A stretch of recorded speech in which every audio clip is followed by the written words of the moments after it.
right, we're going to look at the next section here in our Proving Triangles Congruent unit.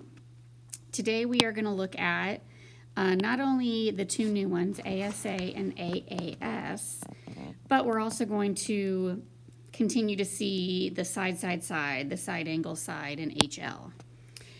Okay, so what we want to start with here is, do we have enough information to show the triangles are congruent? So the only ways that we have to show triangles are congruent are those 5 ways on our foldable. So we're looking for the possibility, is it maybe side, side, side? Is it maybe side, angle, side? Could be HL. Or is it possibly one of the two new ones, ASA or AAS?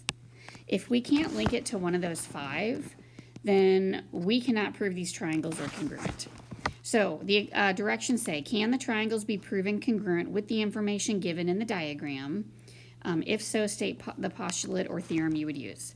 So these are postulates or theorems. Okay, so that's how we're going to answer our questions. And the other thing to keep in mind, you don't just go off of what's explicitly given. You look for other things you know to be true. So like, for example, in letter A, I see the 2 angles. I also know this is true. So I'm going to mark these, and I know that's true because of vertical angles. So I'm just going to make a note here that I recognized vertical angles. Now we're not doing a formal proof here, so we're just doing some highlights. Now that I have vertical angles, is that enough to prove triangles are congruent? It's not. I don't have a theorem called angle, angle, angle.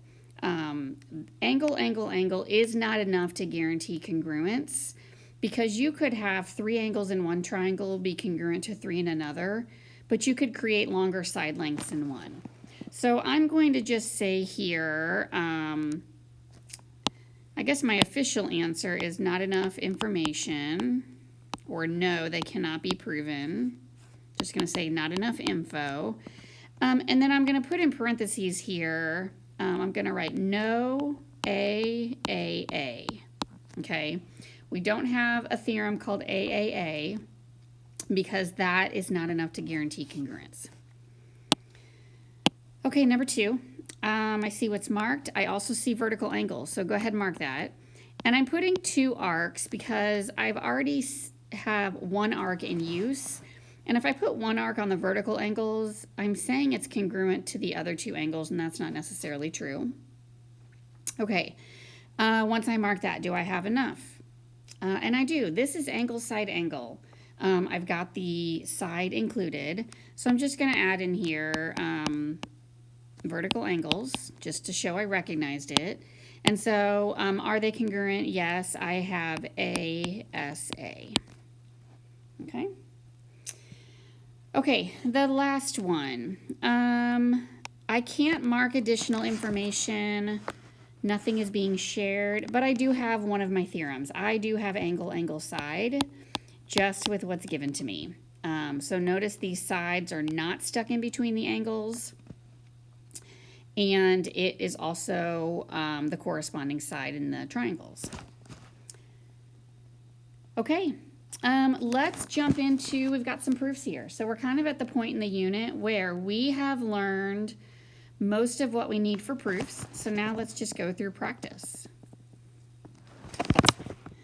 All right, I'm going to make 2 columns here. Maybe I'll just do like green here. So let's make your statements and reasons.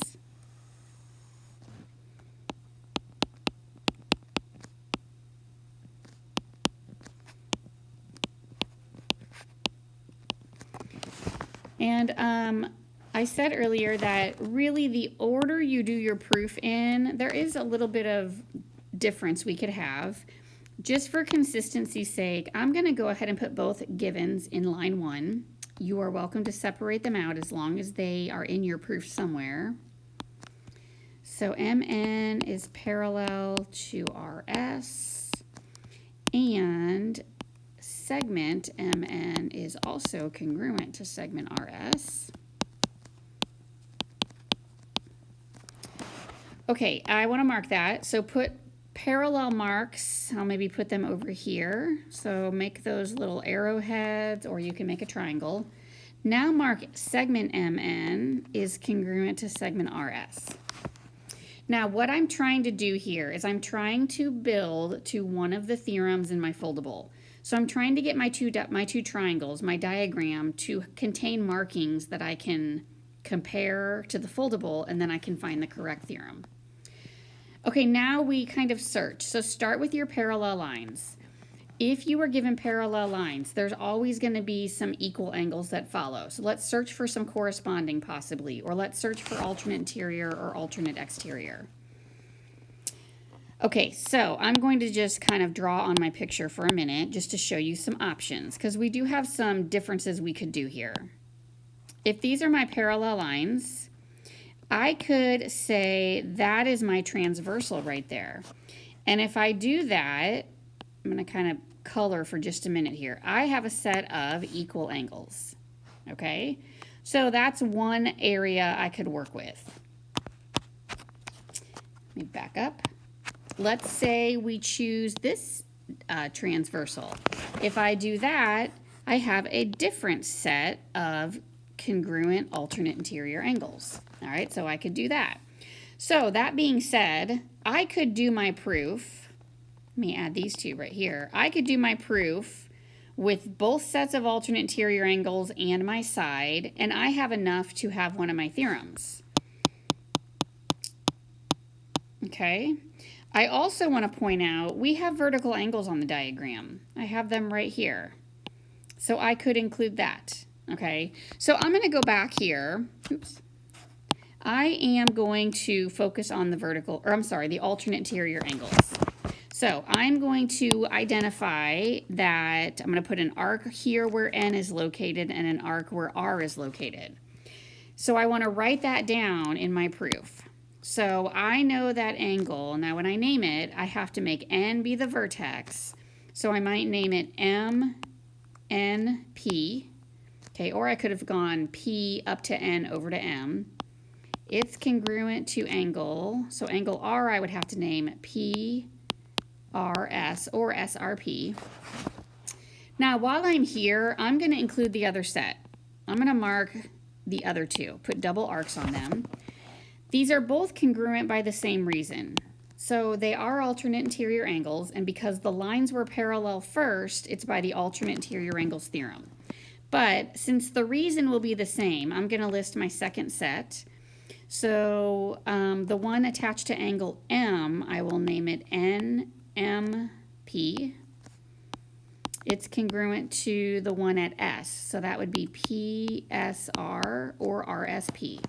So they're both congruent by the alternate interior angles theorem.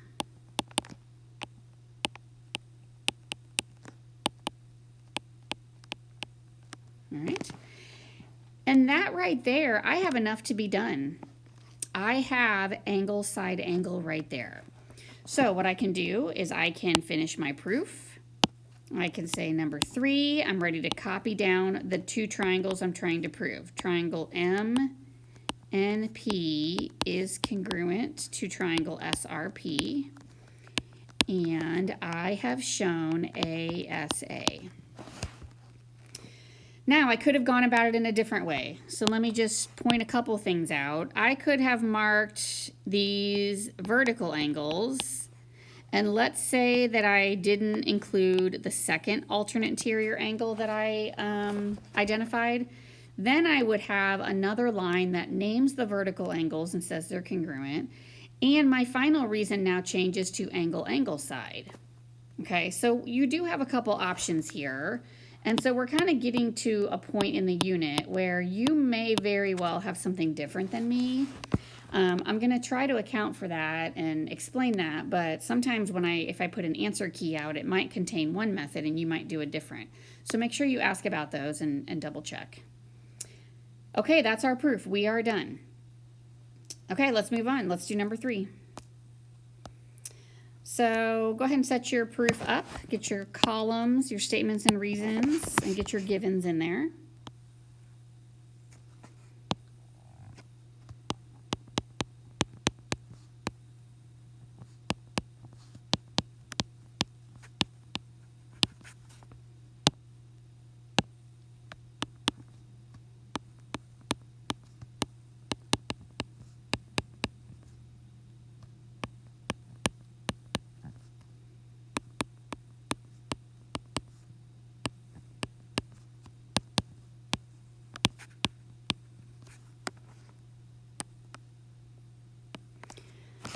Okay, segment CA bisects angle XCY. So there's really nothing I can mark yet. And then segment XC congruent to YC, I can mark that. Okay, now I'm going to go back to the bisecting given.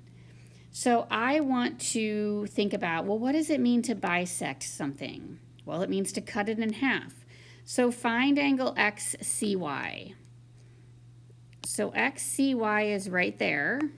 Okay, I'm going to point at angle C at the vertex.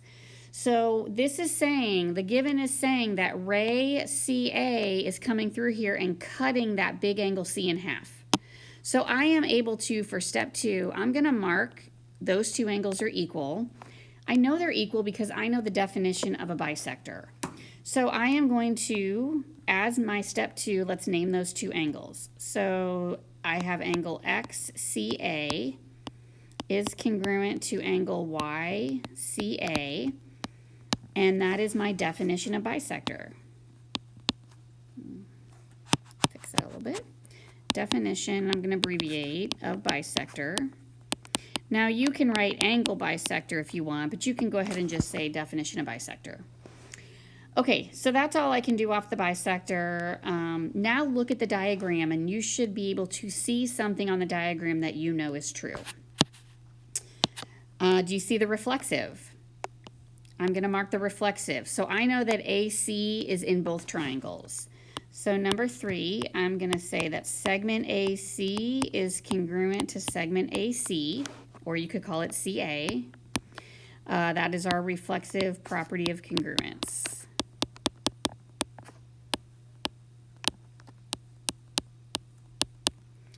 Now everything I mark on the picture, I go back and I ask myself, am I done? Do I have one of my theorems in my foldable?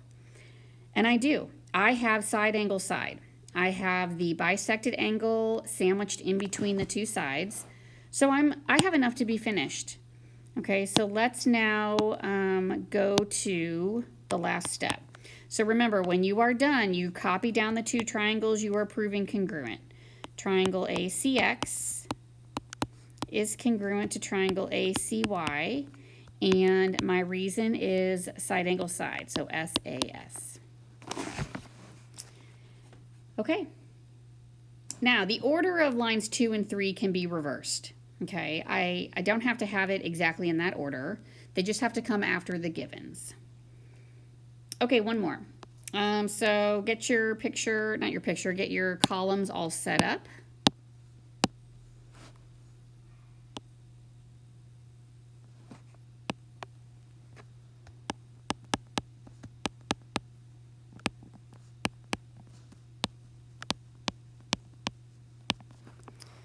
And then I've got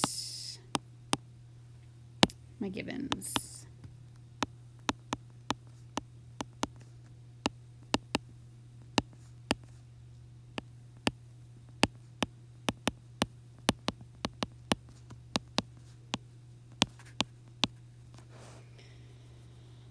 Okay, we need to look ahead here because this picture is a little bit different. So let's identify these two triangles. So I'm going to outline here for a moment. ADC is this one. Now I covered up D with my word reasons, but here is ADC, this triangle right here. And then AEB is this one. So do you see how they overlap each other? So when triangles overlap, sometimes it's easier or we need an additional picture to look at. So what I want to do is let's separate the two triangles so that we can see them, their complete triangle. So I'm going to resketch wherever you have some space. It's almost like if I could grab the two, if I could grab point D and point E and drag them left or right to separate them, that's what I'm going to do. So I'm going to sketch one of them down here. So this is going to be triangle ACD. And then I'm going to take the other one that's more on the right and sketch it over here. So that's triangle A, E is down here, and here is point B. So I'm actually going to use both triangles as I do my work here. So I'm going to erase this color for just a minute. All right, I'm going to mark my given really on both triangles just because I might need to look at both. So AC and AB, it's a little hard to see on the overlapping one, but if I do AC and AB, I can tell that's a full side in both. Same with the other. Let's do AD. So AD is going to be hard for me to mark on the overlapping triangle, but down here on my separated ones, it's pretty easy.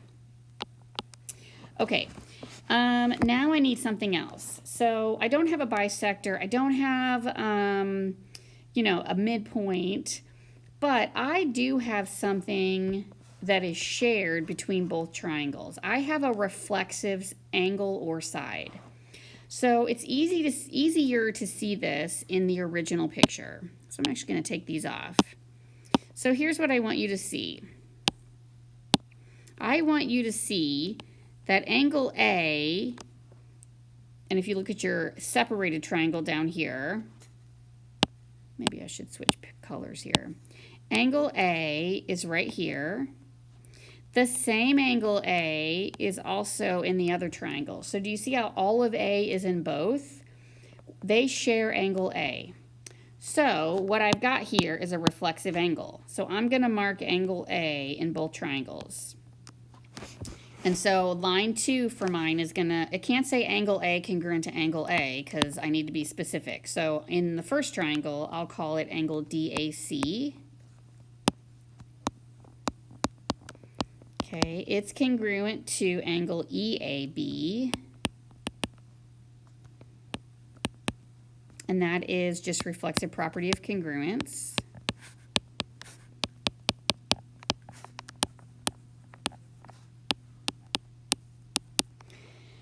And again, go back. Do I have enough to be done? I do. I have side angle side. Okay, so we are going to finish up step 3. The triangles I'm proving are triangle ADC is congruent to triangle AEB. And my reason I said was SAS.